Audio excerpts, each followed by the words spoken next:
প্রিয় দর্শক, আসসালামু আলাইকুম। দর্শক, আপনাদের প্রীতি ও শুভেচ্ছা জানিয়ে শুরু করছি আমাদের আজকের প্রতিবেদন। তো দর্শক, আজকে আমরা এক অসহায় মেয়ের গল্প তুলে ধরব, যার নাম হচ্ছে অন্তু।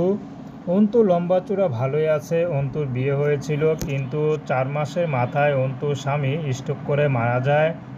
তো অন্তু এখন তার মার কাছে থাকে, তার বাবা নেই। তার বাবা বিয়ের পরেই বেশ 2 মাস পরেই মারা যায়। তো এর মধ্যে বাবাটাও মারা গেল, স্বামীটাও চলে গেল। অন্তুর জীবনে খুবই কষ্ট। অনেক কষ্ট করে অন্তুর বাবা অন্তুকে বিয়ে দিয়েছিল, কিন্তু এখন অন্তুদের আর সংসার নেই। অন্তু এখন তার মার কাছে থাকে। তো অন্তুর একটা ছোট ভাই আছে, সে মাদ্রাসায় পড়ে। তো অন্তুর মা কিছু কাজ করে না, টুকটাক যা আসছিল জমানো তা দিয়ে চলতেছে। তো এর মধ্যে আবার অন্তু এসে পড়েছে ঘাড়ে। তো অন্তু বুঝতে পেরেছে যে তার মাও তাকে দেখতে পারে না। তো এখন কি করবে, তার তো আর কোথাও যাওয়া জায়গা নেই।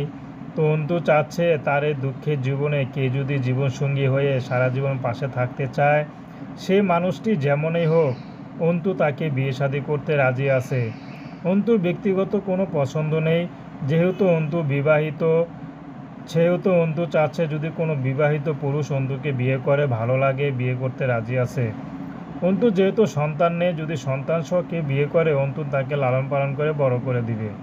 তো প্রেম ভালোবাসা, সাহায্য সহযোগিতা, বিয়ে শাদী করা একান্ত আপনাদের ব্যক্তিগত ব্যাপার। আসুন আমরা 5 ওয়াক্ত নামাজ পড়ি, দেশের সেবা করি।